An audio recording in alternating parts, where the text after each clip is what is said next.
4 મહિના પહેલા અડાજણ વિસ્તારમાં થયેલ ₹10 લાખની લૂંટને અંજામ આપનાર રીઢા આરોપીને ઝડપી પાડતી સુરત શહેર SOG police commissioner Shri Anupamsinh Gehlot નાઓએ સુરત શહેર તેમજ રાજ્યના અન્ય જિલ્લાઓમાં નોંધાયેલ ગંભીર ગુનાઓમાં ઘણા સમયથી નાસ્તા ફરતા આરોપીને પકડી પાડવા આપેલ સૂચના મુજબ અધિક police commissioner Shri Raghavendra Vats crime નાયબ police commissioner Shri Rajdeepsinh Nakum SOG નાઓના માર્ગદર્શન હેઠળ એસઓજી પોલીસ ઇન્સ્પેક્ટર નાઓની સૂચના મુજબ એસઓજી દ્વારા નીચે મુજબની કામગીરી કરવામાં આવેલ છે। એસઓજીના ટીમના માણસો શહેર વિસ્તારમાં પેટ્રોલિંગમાં હતા તે દરમિયાન એએસઆઈ ભરતભાઈ દેવીદાસભાઈ તથા એએસઆઈ મોહમ્મદ મુનાફ ગુલામ રસુલ નાઓને મળેલ બાતમી આધારે ઈચ્છાપુર વિસ્તારમાંથી આરોપી સચ્ચુ ઉર્ફ કરણ રામ અવતાર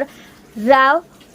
ઉંમર વર્ષ 32 રહેઠાણ ઘર નંબર 84 આશાનગર હરિનગર પાછળ ઉધના સુરતવાળાને ઝડપી પાડવામાં આવેલ છે। મજકૂર આરોપીની પૂછપરછ કરતા હકીકત જણાઈ આવેલ છે કે 4 મહિના પહેલા તેના મિત્ર સંજુ એક વ્યક્તિ બેંકમાંથી મોટી રકમ ઉપાડીને લઈ જાય છે તે ટીપ આધારે તેણે તેના અન્ય મિત્રો રાકેશ ચૌધરી, વિકી 25 તથા જાવી સાથે મળી અડાજણ ગૌરવ પથ રોડ પર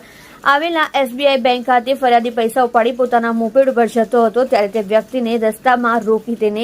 ધાક ધમકી આપી તેનું અપહરણ કરી તેની પાસે રહેલ રોકડ રકમ 10 લાખની લૂંટ કરી નાસી ગયેલ બાદ ફરિયાદીએ લૂંટનો ગુનો અડાજણ પોલીસ સ્ટેશનમાં ગુનો દાખલ કરાવેલ હતો જે ગુનામાં પોતે આજ દિન સુધી પોલીસથી બચવા નાસ્તો ફરતો હોવાની હકીકત જણાવેલ હતી। ઉપરોક્ત આરોપી અડાજણ પોલીસ સ્ટેશન ગુના નંબર 2024 ઇપીકો કલમ 392, 365, 342, 504, 506, 114 મુજબના ગુનામાં નાસ્તો ફરતો હોય જેથી તેના વિરુદ્ધ કાયદેસરની કાર્યવાહી કરી આરોપીને અડાજણ પોલીસને સોંપી આપેલ છે।